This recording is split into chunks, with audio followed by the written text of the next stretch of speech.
आज के मुख्य समाचार। महाविकास आघाड़ी सरकार के मंत्री रहे नवाब मालिक को झटका 5 करोड़ की प्रॉपर्टीज जब्त।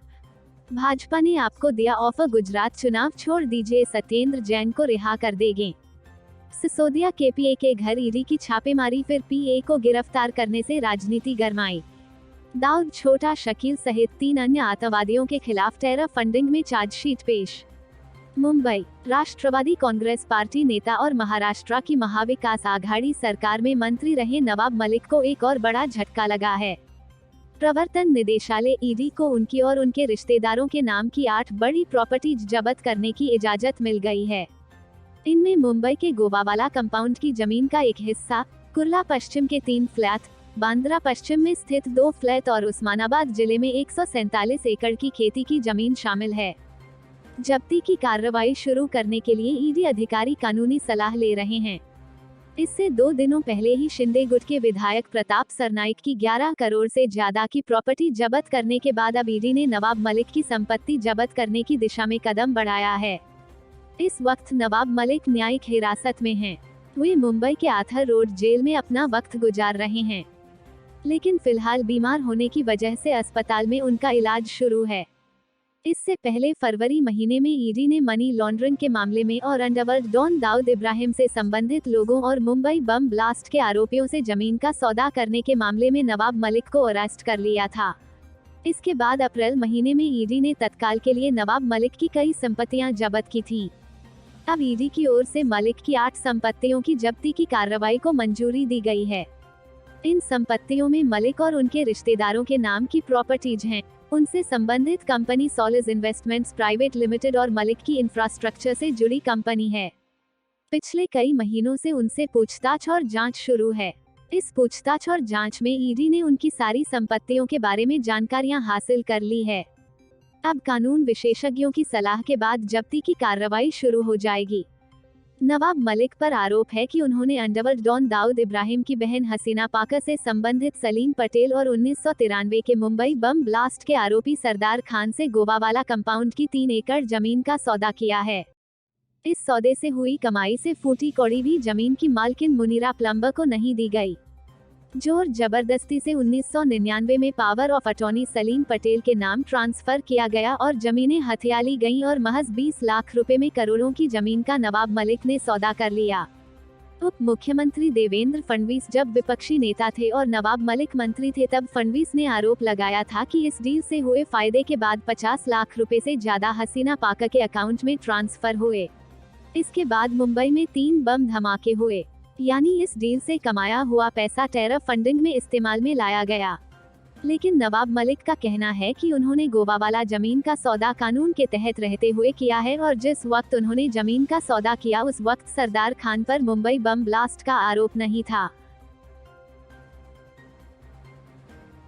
मुंबई, आम आदमी पार्टी के राष्ट्रीय संयोजक और दिल्ली के मुख्यमंत्री अरविंद केजरीवाल ने भाजपा पर एक नया आरोप लगाया है।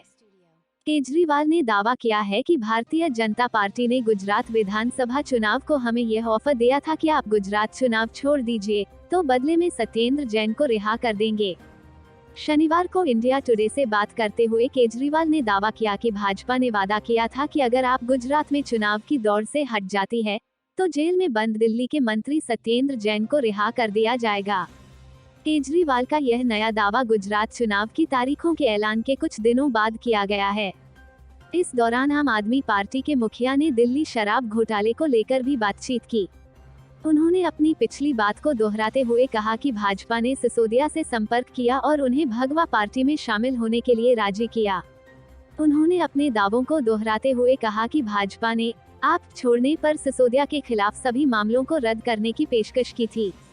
दिल्ली के डिप्टी सीएम ने भी कहा था कि उन्हें दिल्ली के मुख्यमंत्री के पद की पेशकश की गई थी अगर वे भाजपा से हाथ मिला लेते हैं तो। सिसोदिया का यह बयान तब सामने आया था जब केजरीवाल गुजरात में अपनी पार्टी की संभावित जीत की ओर इशारा कर रहे थे। उन्होंने कहा कि राज्य को बदलाव की जरूरत है और बदलाव केजरीवाल हैं। गौरतलब है कि गुजरात विधानसभा चुनाव को लेकर आम आदमी पार्टी शुरुआत से ही बेहद सक्रिय नजर आई है। यहाँ केजरीवाल ने लगातार चुनाव की घोषणा होने से पहले दौरा किया है। यहाँ चुनाव 2 चरण में होगा। पहले चरण के तहत 1 दिसंबर को मतदान कराया जाएगा, जबकि 5 दिसंबर को दूसरे और आखिरी चरण का मतदान होगा। चुनाव के नतीजे 8 दिसंबर को आएंगे। दिल्ली सरकार नई नीति शराब में हुए कथित घोटाले के मामले में ईडी ने बड़ी कार्रवाई करते हुए डिप्टी सीएम मनीष सिसोदिया के पा के घर छापेमारी की है। छापेमारी के बाद ईडी ने सिसोदिया के पा को गिरफ्तार कर लिया है। इसकी जानकारी खुद मनीष सिसोदिया ने ट्वीट के जरिए दी है। कुछ दिनों पहले इसी मामले में सीबीआई ने मनीष सिसोदिया को पूछताछ के लिए अपने ऑफिस बुलाया था, जिसके बाद सिसोदिया जुलूस निकालते हुए सीबीआई के ऑफिस पहुंचे थे। अब उनके पा की गिरफ्तारी के बाद आबकारी नीति के मुद्दे को लेकर दिल्ली की राजनीति फिर से गर्मा गई है। जानकारी के मुताबिक दिल्ली के डिप्टी सीएम मनीष सिसोदिया ने आज करीब 2:15 बजे ट्वीट कर भाजपा पर हमला बोला। उन्होंने लिखा, इन्होंने झूठी कर मेरे घर रेड करवाई, बैंक लॉकर तलाश लिए, मेरे गांव में जांच कर ली, लेकिन मेरे खिलाफ कहीं कुछ नहीं मिला। आज इन्होंने मेरे पा के घर पर ईडी की रेड करी, वहां भी कुछ नहीं मिला तो अब उसको गिरफ्तार करके ले गए हैं। भाजपा वालों, चुनाव में हार का इतना डर। सिसोदिया के इस ट्वीट के बाद दिल्ली की राजनीति फिर से गर्मा गई।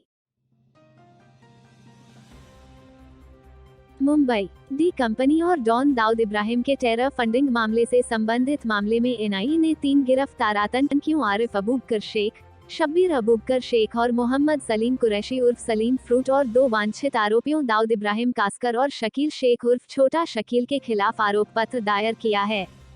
एनआईए ने शनिवार को इस बारे में जानकारी दी। एनआईए की चार्जशीट के मुताबिक ये सभी आतंकी गतिविधियों के लिए धन की व्यवस्था करने का आरोपी हैं।